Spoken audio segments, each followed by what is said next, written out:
História da esposa danada.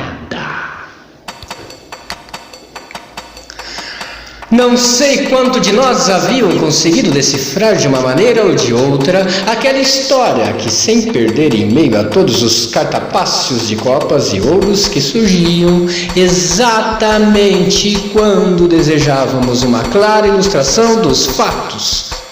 A comunicabilidade do narrador era bastante escassa, dando talvez que seu engenho fosse mais voltado para o rigor da abstração do que para a evidência das imagens. Em suma, alguns entre nós se deixavam distrair ou se detinham sobre certas conjugações de cartas e não conseguiam ir além. Por exemplo, um de nós, um guerreiro de olhar melancólico, que se havia apoderado de um valete de espadas, muito parecido com ele, e de um 6 de paus, aproximou-os do 7 de ouros e da estrela, como se quisesse formar uma fila vertical por sua conta. Talvez, para ele, soldado perdido no bosque, aquelas cartas seguidas da estrela quisessem significar uma cintilação como a dos fogos fátuos que o havia traído para uma clareira entre as árvores, onde lhe aparecera uma jovem de pálor sidéreo que vagueava pela noite em camisola de dormir e com os cabelos soltos, erguendo alto um círio aceso. Seja como for, ele continuou impávido sua fileira vertical, baixando 2 cartas de espadas, um 7 e uma rainha, conjugação já de si difícil de interpretar, mas que talvez sugerisse alguma espécie de diálogo deste tipo. Nobre cavaleiro, eu te suplico, desfaz-te de tuas armas e couraça e permite que eu as tome. Na primeira miniatura, a rainha de espadas enverga uma armadura completa, com braceleiras, cotoveleiras, manoplas, sobressaindo-se como uma camisola de ferro das bordas recamadas de suas cândidas mangas de seda. Estouvada, comprometi-me com alguém cujo abraço ora abomino e que virá esta noite reclamar-me o cumprimento da promessa. Sinto aproximar-se, armada, não deixarei que se apodere de mim. Eia, salva uma donzela perseguida. Que o guerreiro tenha conseguido prontamente é algo de que não se podia duvidar. E eis que, ao vestir a armadura, a pobrezinha se transforma em rainha de torneio. Pavoneia em redor, exibe-se toda. Um sorriso de júbilo sensual anima a palidez de sua face. Mas aqui de novo começa um desfile de catapácios cuja compreensão era um problema. Um 2 de paus, sinal de uma bifurcação de uma escolha. Um 8 de ouros, algum tesouro oculto.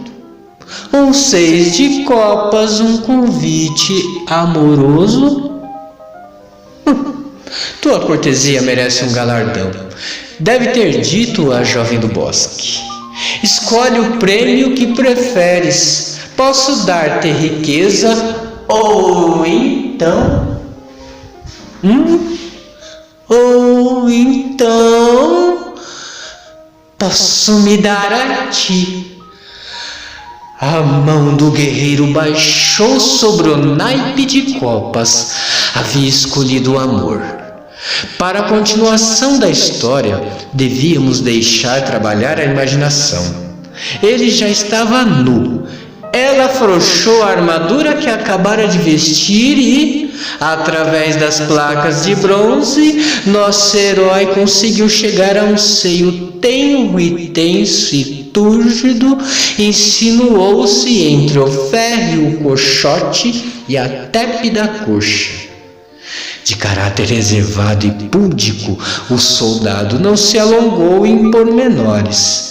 Tudo o que nos soube dizer foi colocar ao lado de uma carta de copas uma outra de ouros, com um ar de suspiro, como a dizer: pareceu-me entrar no paraíso.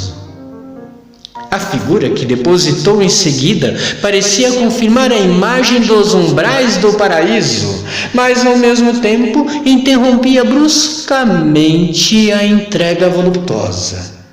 Era um papa de austeras barbas brancas, como o primeiro dos pontífices que hoje guarda as portas do céu.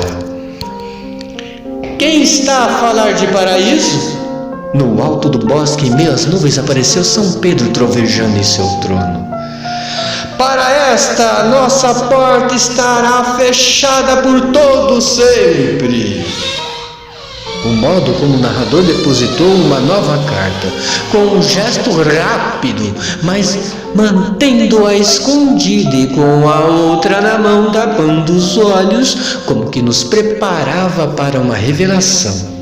A mesma com que ele se deparou quando, baixando os olhos dos ameaçadores umbrais celestes, pousou-os sobre a dama em cujos braços jazia e viu o gorjal emoldurar não mais uma face de pomba no cio, não mais as narinas maliciosas, o pequenino nariz arrebitado, mas sim uma barreira de dentes sem gengivas nem lábios, duas fossas nasais escavadas no osso, os pômulos macilentos de um crânio sentindo que envolvia nos seus os membros ressequidos de um cadáver.